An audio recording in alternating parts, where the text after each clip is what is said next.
Wages, councillors Jeremy Farkas, Sean Chu, and Joe Maglioka say they will bring an urgent notice of motion to the Finance Committee today, asking that wages be rolled back. They say the salaries of city workers, councillors, even the mayor, need to be trimmed because of a $70 million shortfall, which they blame on the new provincial budget. Danielle Smith from Global News Radio 770 CHQR joins us to continue this conversation. I've seen a lot of reaction on both sides of this one, Danielle. One saying, well, we knew the cuts were coming, and the other side supporting something else altogether. The real problem is that they didn't get a handle on this when we began the downturn in 2014. They had negotiated a deal with most of their unions that saw them get 1.8% in 2014. Then they got 3.2% in 2015, 3.5% in 2016, and 4% in 2017. No one in Alberta was getting a 4% wage increase in 2017, but they locked themselves into this deal thinking the boom times would last forever. Of course, they had we suffered a major downturn in 2014 that we still haven't really recovered from. So that's the context that I think everybody needs to look at this in, is that as much as the unions say that they've taken some austerity measures in the last 2 years, yes, they have. But it followed 4 years of excessive increases. And now the chickens have come home to roost here. We finally have a provincial government that is not prepared to ignore it any longer and just kick it down the road. They're making actions that are forcing decisions on the city of Calgary. It's unfortunate that they didn't foresee this. It's unfortunate they didn't take actions when they should have. It's unfortunate they didn't take actions 2 years ago when Jeremy Farkas got elected and said that there was a real problem. So now they've got to make a decision today, because otherwise it'll only get worse down the road. We spoke with the QP member yesterday, and he was like, they've asked us, we're going to say no. The answer is still no.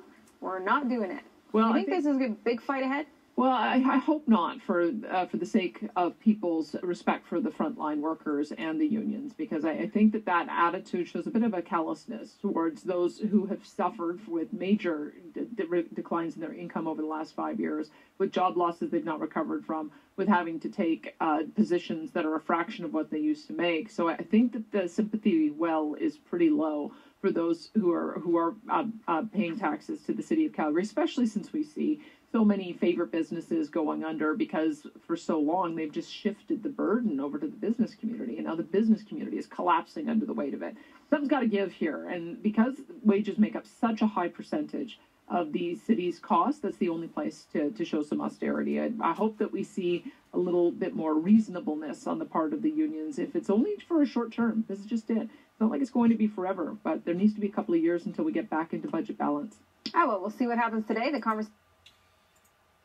So, hate her or like her, I'm happy that Danielle Smith put this article together, so to speak, or that she was invited, rather.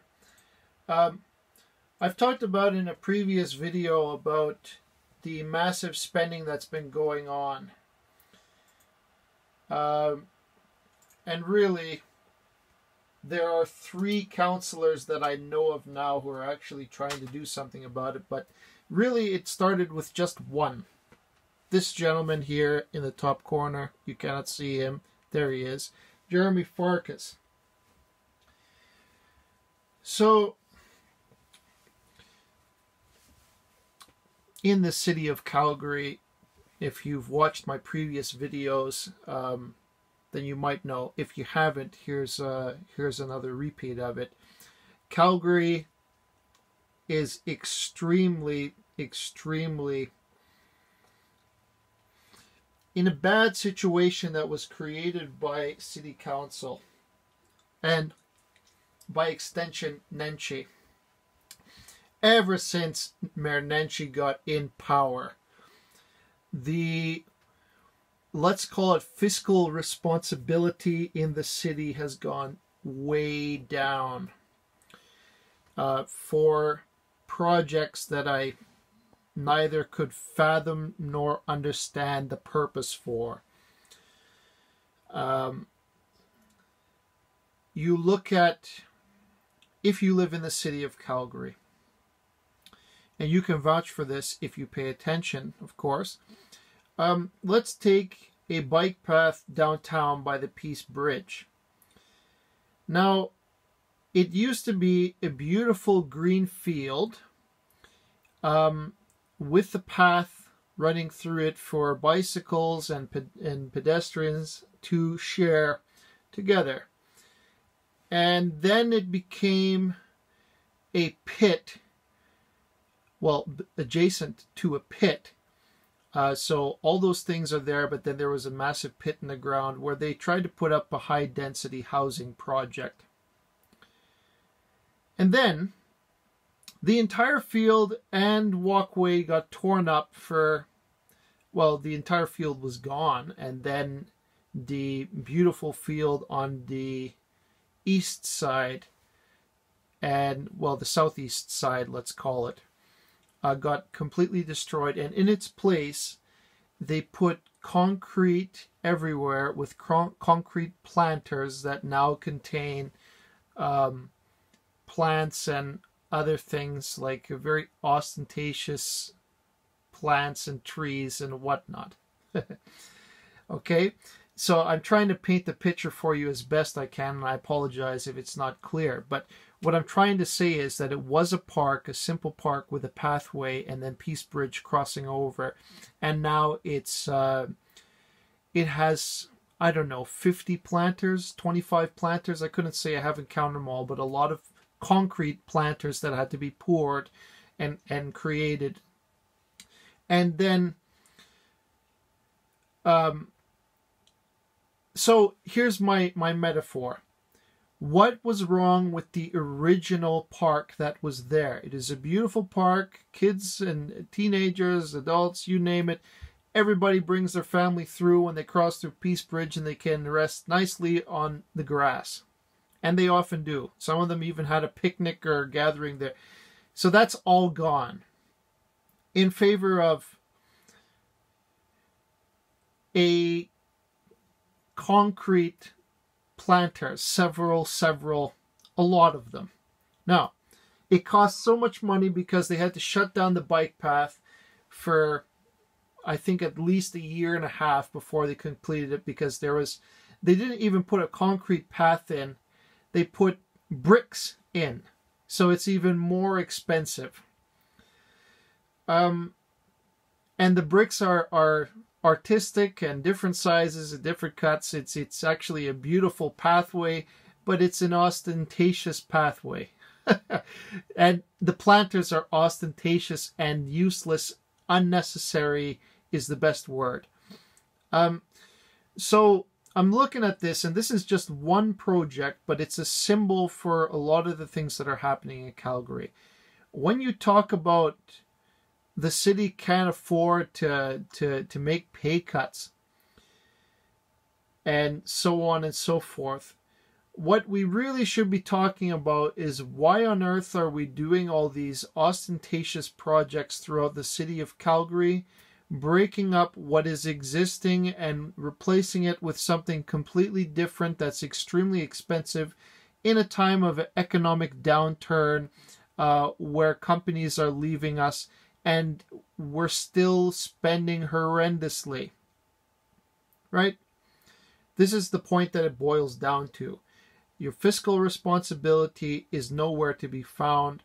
You're just wasting and borrowing money and running deficits and increasing the debt that eventually will have to be paid back, all in favor of projects that are neither needed nor are efficiently run, nor are properly built, properly executed, and even the conception of the project is nonsense when they're talking about putting in something. And I'm thinking more and more that I will, what I'll do is in another video, I'll begin collecting some pictures. And my fellow Calgarians, if you're watching this, I'd appreciate it if you had any pictures from your neighborhoods that you could send to me or link to or whatever. In your neighborhoods where there is a construction project by the city of Calgary that's occurring that is nonsense for you. And I've talked in community halls with other people, and I mean, there's a lot. There's quite a few that are really angry about it because the money is not being put to good use. this council keeps on borrowing money and raising taxes, and it's all for nonsense. Jeremy Farkas is just one small voice. He's essentially, he has power, but he doesn't really have power. His hands are mostly tied by the voting process, in which most of them vote with Mayor Nenshi, and he's shut down. So he's getting headway, but it's small, and he's doing his best, but he cannot change the will of somebody by force. So what I'm saying is this. In my next video, I will bring to you some evidence from the city of Calgary's, let's call them the ostentatious construction programs. And I will bring you to some of the areas that I find completely incompetent and useless in their execution. I have examples of bridges being built next to each other and so on, and existing bridges that are there that, again, there's a completely new bridge being built right next to it. And I mean, if you're fair, you'll understand it's incompetence and it's a waste of money. And in these times, we should not be engaging in these kind of projects that are just absolutely a complete waste and make it harder for people to conduct their lives in the manner that they've done, or rather force them into desperation. Now, I don't know how many people in the city are they're feeling the pinch, but I can say, even for something as simple as going to work with all these construction zones, like the city in a perpetual state of construction, can't be good. The downtown core is not accessible. It's extremely difficult. There's mass incompetence with driving, inefficiency in driving. You'll spend more time waiting in stoplights and for construction zones than you will actually traveling. So maybe you agree with my point and maybe you don't. But the point is, I'm trying to point out that there's mass inefficiency in this city. And it's more than just financial. It's inefficiency in every category. And yes, I think I'll conclude with that. My next video will be a demonstration. I will make a video at the, well, let's call them at the points of interest themselves, of areas, and I will try to collect the financial data that I can find on those issues.